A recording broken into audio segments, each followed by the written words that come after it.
Hello and welcome back to my true crime channel. Today I'm going to be talking about the mysterious disappearance, or is it death, of Peter Falconio in Australia in July 2001. Peter Falconio and Joanne Lees went travelling in Australia in 2001. They'd been there a number of months when apparently the tragic murder occurred. Now I'll say straight off the back, I'm not so sure it was a murder. I've done a separate video just quickly on my theories on the case, but I'll give them again at the end of the video. But Joanne Lees claims that her partner or boyfriend, Peter Falconio, was murdered.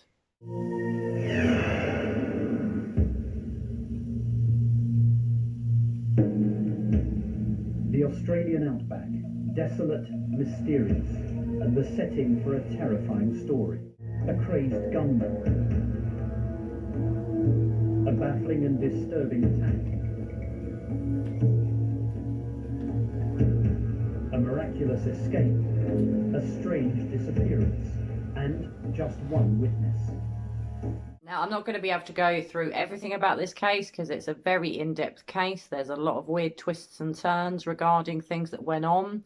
But basically what happened is a couple from the UK, backpackers, go on holiday or go travelling to Australia, and ultimately only one of them comes back alive.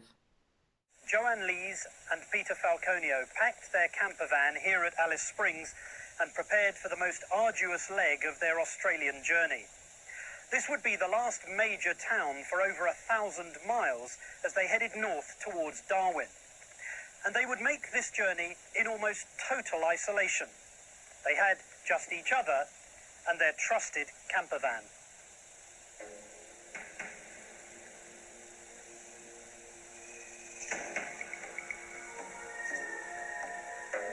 Now, Peter Falconio and Joanne Lees were both from Yorkshire in England. They'd been together around 5 years when they decided to go travelling to Australia.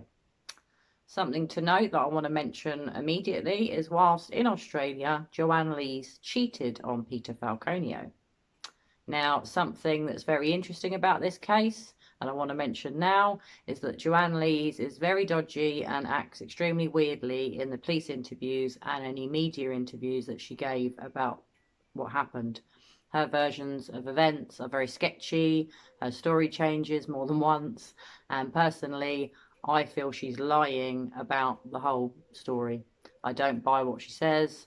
I'm just going to make it known now that I'm not so sure that Peter was murdered by the guy that's in prison in Australia, Murdoch. I don't think it was him. It was suggested in a newspaper, I think, that you'd had a blazing row in Alice Springs. Was there any truth in that? No, none whatsoever. As I was driving, I looked in my mirror and could see that Pete was asleep.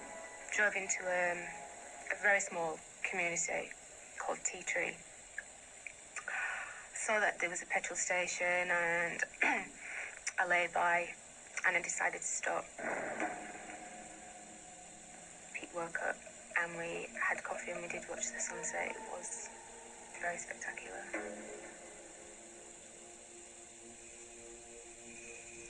The couple filled up with petrol. Peter took over the driving as they headed north.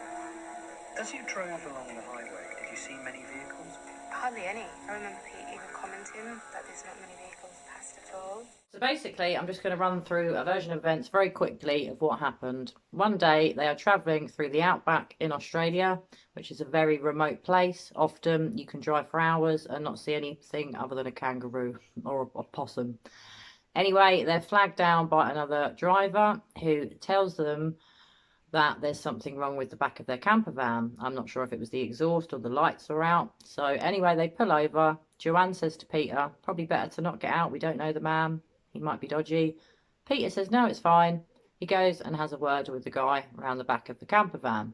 Joanne shuffles across to the driver's side of the camper van in case it needs revving because she presumes there's problems with it. She then hears what she thinks is a gunshot. Not long after that, the man that had flagged them down comes in and she realises he's going to try and attack her. Moments after Joanne hears the gunshot, she says Murdoch appears at the window of the camper van with a gun, Terrifying. He then leads her, without her being able to see what's happened to Peter or any evidence of Peter's body, into his vehicle nearby, which was a Toyota. He then cable ties her. She manages to wriggle a bit, and he doesn't cable tie her legs. He's only successful at cable tying her hands behind her back. He then leaves the Toyota, his vehicle, and goes back, she presumes, to dispose of Peter's body. What happens next? I'm not sure exactly of the time, but it was pitch black. There was headlights, was pointing at the back of our vehicle and motioning us to stop. Vehicle parked behind our vehicle. Pete went to the back of our vehicle and the mum was there waiting for Pete. I could hear Pete saying, "Cheers mate, thanks for stopping." Seemed all friendly. And while you were sitting in the front and Peter was at the back, were you looking in the rearview mirror to see if you could catch another glimpse of the man? Yeah, I saw him again, very clearly. We made eye contact, he looked at me. I can't explain it. It just made me feel a little uncomfortable. Joanne started to rev the engine. It was the last time she would ever see Peter. Once he's apparently moved Peter's body, he comes back to the van, and Joanne is gone. Joanne has escaped. She's run off into the bush. Now, what she claims is that the man was sort of around 40 or 50 years old. He had a moustache, he had a baseball cap on, and this is the description she gave the police. She said he also had a dog, I think a Dalmatian, with him, and that she'd run off into the bush, hidden within undergrowth in the bush, thankfully not been seen by him when he came to look for her with a torch, and she stayed there for hours after she knew he'd left to make sure he didn't find her. So hours after the event, she then runs out of the bush into the road and flags down a big lorry. The lorry is being driven by two different men, or by one man, but there are two of them obviously sharing the driving, and she tells them what's happened. They then take her some distance away to safety, and the police are advised of what has gone on. Personally, I think from the start, the Australian press, media, and the British media, and the Australian police, and the British police thought something was off about Joanne Lees. She wasn't upset that Peter was apparently dead. You know, we're presuming he's dead. There's a gunshot. By the way, just to put it out there now, might as well let you know this now, his body has never been found. This happened 20 years ago in July this year, and yet his body's never been found. Now, there is a good reason for that. If he was murdered out in the outback by Murdoch, the man in prison for his murder, if it was a murder, he could have been buried or gotten rid of anywhere. The outback is vast. It is huge. So there were many opportunities and many hiding places for a body. So perhaps that's why his body's never been found. Now, as I said, I think suspicion was raised about Joanne Lees, but after her description that she gives to the police of the attacker, they look around for cars that match his car. Eventually, they find someone with a description matching the age, the moustache, the baseball cap. He has a Dalmatian dog. They go looking for their man, Murdoch. By this point, I think Bradley Murdoch has got wind that perhaps the police are looking for him. Why he would have known that, I'm not sure, but he flees. He goes into hiding. A few months pass and the police eventually arrest him, and he's currently serving a life sentence in Australia for the murder of British man Peter Falconio. Now, this is such a tragic case. It really interested me at the time, but the main reason it interested me at the time, if I'm really honest with you all, was Joanne Lees. Her body language, the words she said in the interviews, all gave off red flags to me, and this is 20 years ago. Something's very off with that woman, and that's why I find this case so interesting. But it's extremely heartbreaking for Peter Falconio's father, his mother, his siblings, his other friends and family members. 20 years have passed. They've never been able to give the poor man a funeral. He was only 28 years old when he went missing. He's now presumed dead because so much time has passed and someone has been successfully convicted of his murder. But I feel that the conviction is unsafe and potentially an innocent man is in prison for a crime he didn't commit. How would you describe your relationship at this point? Our relationship, I'd describe it stronger than ever. We just got each other. Had you ever spent so much time alone with Peter? you were travelling, you were sleeping, you were eating, you were living together. Had you ever spent so much time with Peter before then? Probably not, no. This is what I was looking forward to the most, though, spending every minute with each other. Some people might feel perhaps claustrophobic, you know, if they were thrown together with someone all day and all night. Did you ever feel that? No. Even though we were travelling together, living and sleeping together, we still took time out to do our own thing. Now, something to note, there's a big thing about the cable ties. Because Joanne's hands had been tied behind her back like that, it should have been quite hard to escape from the attacker's clutches or to even have gotten out of his van. That is really strange that she was able to escape, but something that she did tell the police is that she had a lip balm or a lip gloss, I believe, and that she'd rubbed that on her wrists in order to get them off, because by the time she runs out onto the roadside and flags down the lorry, her hands are at the front of her body. So is it possible that a slight woman, you know, of not big build would have been able to break free from cable ties? I'm not so sure, but because there was a sort of contraption between them and her hands weren't completely clasped, there was a gap, it is possible that she could have escaped from the cable ties. He tied my hands together, he tied them behind my back using 4 cable ties. So there's one around each wrist and then 2 in the middle, joining them. So although they were tied together, there was a bit of space. Yeah. I was just screaming for Pete. I just thought at any moment Pete's just going to come and save me.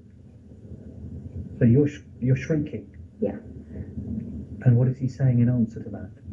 He just pushes me out of the car then onto the ground. At that point I am just so angry.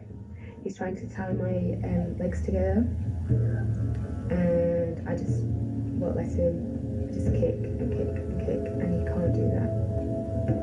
I think because of that he just got really mad and he hit me. Where did he hit you? Just the side of my face. And what was your reaction to that? I was stunned and I just kept thinking, oh my god, I'm gonna die, where is Pete? During the time that he's maybe disposing of Peter's body, who knows what he was doing or if he even was there at the time, I'm not so sure.